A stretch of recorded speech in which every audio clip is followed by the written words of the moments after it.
Bienvenue à une présentation de Chemin de Lumière. Dans cette vidéo, nous aborderons le thème des anges dans la Bible. Premièrement, qui sont les anges? Examinons les Écritures. Dans l'Ancien Testament, par exemple, les anges sont mentionnés 108 fois. Ils interviennent dans la vie des anciens, tels qu'Abraham et Jacob, comme le montre le livre de la Genèse. Dans le livre de l'Exode, Moïse a également rencontré des anges durant ses errances dans le désert. Exode 14h19 dit alors que l'ange de Dieu, qui marchait devant le camp d'Israël, se retira et passa derrière eux. La colonne de nuée se déplaça également de devant eux pour se tenir derrière eux. Au total, le mot « ange » ou « ange » apparaît dans le livre de la loi, les écrits de Moïse, 32 fois. Les anges de Dieu nous sont présentés dans les Écritures comme l'armée céleste. Les anges sont de véritables êtres, ils ne sont ni des figures mythiques, ni des opinions. Ils sont des personnalités spirituelles ayant un impact physique, tout comme le monde démoniaque est caché, le monde angélique l'est aussi. Les anges nous entourent. Leur impact dynamique est indéniable. Bien que vous ne puissiez pas les voir, rien n'échappe à l'observation des anges de Dieu. Nous pourrions ne pas être capables de les toucher, mais les anges touchent les gens. Vous ne pouvez pas les saisir, et pourtant, ils peuvent détruire des rois. Dans la Bible, le Seigneur a choisi un ange particulier pour avancer devant Moïse vers l'Égypte, et lui seul a dévasté toute une nation. L'invincibilité est une caractéristique majeure des anges de Dieu. Cette caractéristique invincible souligne la différence entre les démons et les anges, seulement les armées célestes excellent en force.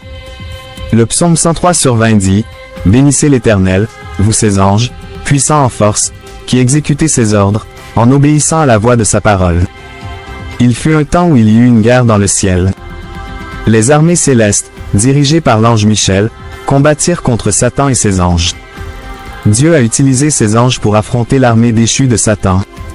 Satan ne pouvait pas réussir et il ne fut plus trouvé de place pour lui dans le ciel. L'Apocalypse 12/7-9 nous dit « Et il y eut guerre dans le ciel. Michel et ses anges combattirent contre le dragon. Le dragon et ses anges combattirent mais ils ne prévalurent point, et leur place ne fut plus trouvée dans le ciel. Et le grand dragon fut jeté dehors, ce serpent ancien, appelé le diable et Satan, qui séduit toute la terre. Il fut jeté sur la terre, et ses anges furent jetés avec lui. » Dans tout conflit, les anges réussissent toujours à éliminer complètement l'opposition. Dans le monde, on voit que les anges n'ont jamais été connus pour échouer. Rien ne peut surgir contre vous qui égale leur force. Ils forment les gardes du corps les plus bénéfiques des rachetés.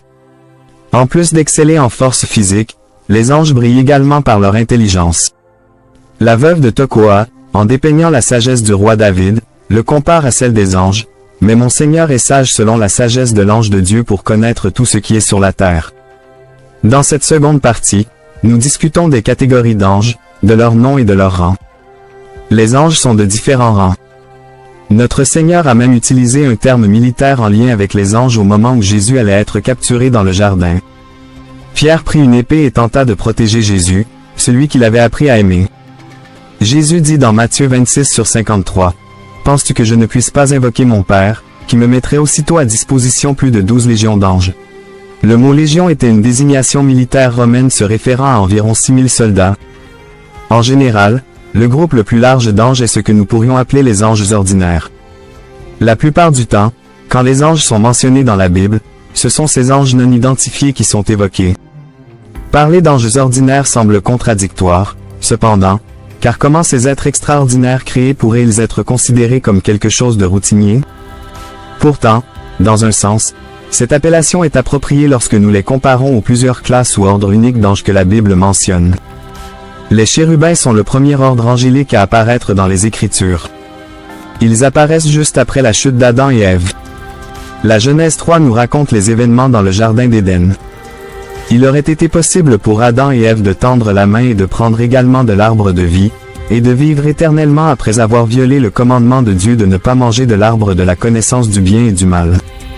Ainsi, Adam et Ève devaient être chassés du paradis terrestre. Alors, le Seigneur Dieu les chassa du Jardin d'Éden pour cultiver la terre d'où il avait été pris. Cependant, qu'est-ce qui aurait empêché Adam de revenir au jardin pour désobéir à Dieu une autre fois? Genèse 3h24. Après les avoir chassés, Le Seigneur Dieu posta des chérubins puissants à l'est du jardin d'Éden, et il plaça une épée flamboyante qui allait et venait pour garder le chemin de l'arbre de vie. Quelle chose terrifiante cela aurait été si Adam avait goûté à l'arbre de vie et avait ainsi été confirmé pour toujours dans sa nature déchue. Dieu envoya un contingent de chérubins grands et dignes de confiance pour garder l'accès à l'arbre afin d'empêcher cela. Curieusement, l'apparition subséquente des chérubins dans la parole de Dieu concerne la récupération de ce qui a été perdu. Moïse a reçu des instructions claires et spécifiques sur la façon de fabriquer divers articles de mobilier qui seraient utilisés dans le tabernacle. Dans Exode 25, le premier décrit était le propitiatoire et l'arche de l'Alliance, où Dieu garantissait de rencontrer et de communier avec Moïse. Que voulait Dieu placer au-dessus du propitiatoire? Il a choisi des images des chérubins en or. Voyez la description intéressante que Dieu a donnée à Moïse dans Exode 25 sur 18-20. Fais 2 chérubins d'or battus, aux 2 extrémités du couvercle. Fais un chérubin à une extrémité et un chérubin à l'autre. Fais les chérubins d'une seule pièce avec le couvercle, aux 2 extrémités. Les chérubins doivent déployer leurs ailes vers le haut, couvrant le propitiatoire de leurs ailes, et leurs faces doivent être l'une en face de l'autre. Les faces des chérubins doivent être tournées vers le propitiatoire. Un autre groupe d'anges spécifiquement reconnu est celui des séraphins. Le terme « séraphin » en hébreu signifie « les brûlants ». Le livre d'Isaïe chapitre 6 nous parle des séraphins. Le prophète Isaïe a enregistré sa vision glorieuse en ces termes. « Je vis aussi le Seigneur assis sur un trône, élevé et sublime, et la traîne de sa robe remplissait le temple. Au-dessus de lui se tenaient les séraphins, chacun ayant 6 ailes. Avec 2 ils se couvraient le visage, avec 2 ils se couvraient les pieds, et avec 2 ils volaient. » Isaïe 6 sur 1-2. Que faisaient les séraphins? Isaïe 6 sur 3 dit, « Et ils s'appelaient l'un à l'autre en disant, Saint, Saint, Saint est l'Éternel des armées, toute la terre est pleine de sa gloire. » Isaïe savait aussitôt qu'il n'avait aucun droit d'être dans la sainte présence de Dieu et il l'a reconnu. Isaïe 6 sur 5-7. Malheur à moi, je suis perdu, car je suis un homme aux lèvres impures, j'habite au milieu d'un peuple aux lèvres impures, et mes yeux ont vu le roi, l'Éternel des armées. L'un des séraphins vola vers moi, tenant en sa main un charbon ardent qu'il avait pris sur l'autel avec des pinces.